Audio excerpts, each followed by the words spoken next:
Man qaba kadua nyarioskeun dipedalkeunana Said Abdul Qadir. Ari dipedalkeunana di negara Jailan nyaeta hiji negara bawahan Tabristan. Dina wengian kaping hiji sasi Ramadan tahun 470 tina Hijrah. Ari pupusna di negara Baghdad dina kaping 10 Silih Mulud tahun 560 hiji. Jadi yuswa namung 80 hiji tahun. Dina wengian dipedalkeunana aya 5 karomat kahiji ramana Si Abdul Qadir nyaeta Bisoleh Musa Janki. Impen kasumpingan Kangjeng Nabi diiring ku sahabat-sahabatna sareng ku Imam Mujtahidin sareng ku para wali. Terus Kangjeng Nabi nimbalan karamana Si Abdul Qadir. Dauhanana, hei Abu Soleh, mane Gusti Allah dibabarin anak lalaki eta teh anak kaula jeung kakasih kaula.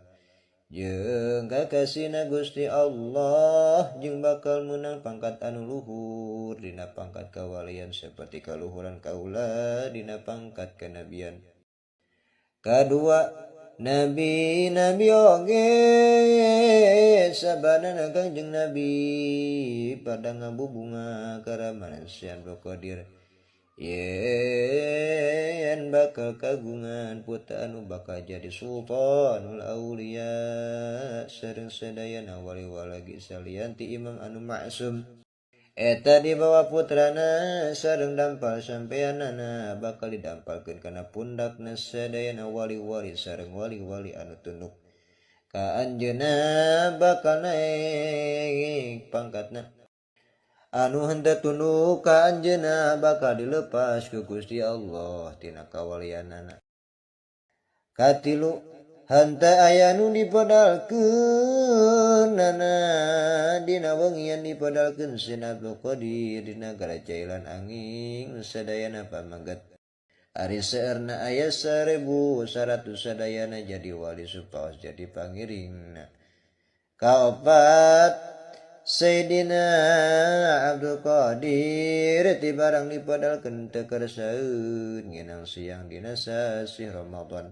Ananging sok dina waktu sababoran kalima dina walikatna Si Abdul Qadir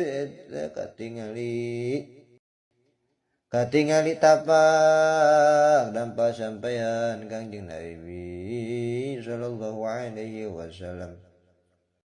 Nyaeta tilas munggu anjeunna bari tunggang kana borok dina wengian Mi'raj teh sapertos anu bakal kacarioskeun engke di luhur.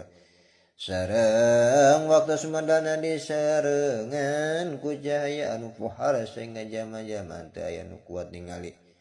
Ari yuswana ibuna waktu sarita nyaeta yuswa 60 tahun eta oge hiji perkawis anu luar biasa. Subhanallah. Jadi sangat luar biasa. Ketika belum lahirnya juga sudah terasa dan sudah ada khabar isyarah dari Allah kepada para wali-walinya. Masya Allah. Mudah-mudahan yang mendengar kisah Tazkirah Sultan Aulia menjadi